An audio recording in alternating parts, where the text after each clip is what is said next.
রামিসা হত্যার বিচারের দাবিতে মিরপুর ১০ নম্বরে স্থানীয়দের অবরোধ কর্মসূচি চলছে। সেখানে আছেন সহকর্মী সোহাগ বিশ্বাস, সরাসরি যুক্ত হচ্ছে তার সঙ্গে। সোহাগ, বৃহস্পতিবার রাতে প্রধানমন্ত্রী তারেক রহমান রামিসার বাসায় গিয়ে তার বাবার সঙ্গে কথা বলেছেন। তারপরও স্থানীয়দের এই অবরোধ কর্মসূচি চলছে। স্থানীয়রা কি বলছেন এই অবরোধ কর্মসূচির ব্যাপারে আপনি কতটুকু জানতে পেরেছেন?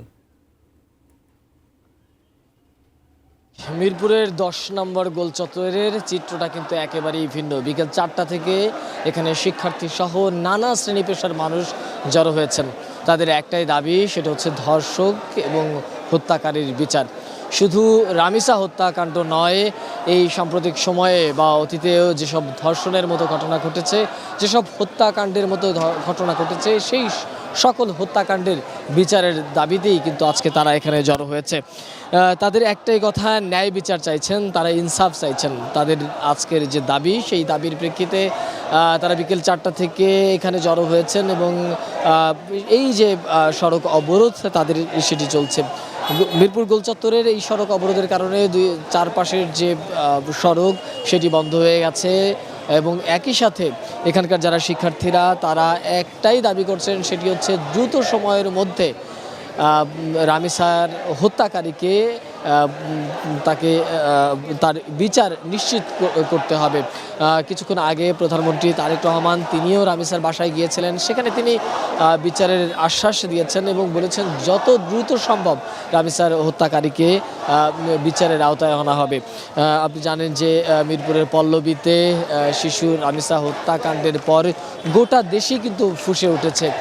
শুধু মিরপুর নয়, শাহবাগ, রাজধানীর শাহবাগ সহ বিভিন্ন স্থানে এই বিক্ষোভ চলছে এবং তারা সেই বিক্ষোভে রামিসা হত্যার সাথে যারা যিনি জড়িত এবং তাকে ধর্ষণের পর যিনি হত্যা করেছেন তার বিচারের দাবিতে কিন্তু তাদের এই আজকের এই অবস্থান।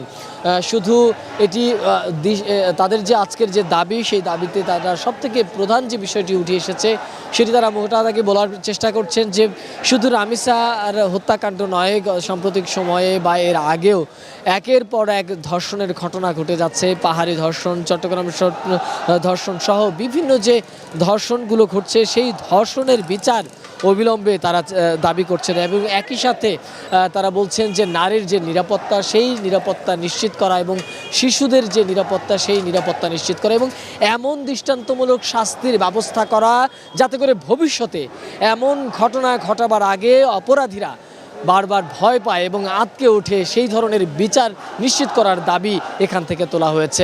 তারিখ এই ছিল মিরপুর ১০ নম্বরের গোলচত্বর থেকে আমার কাছে যে এখানকার যে আন্দোলন, সেই আন্দোলনের সর্বশেষ চিত্র। তারিখ।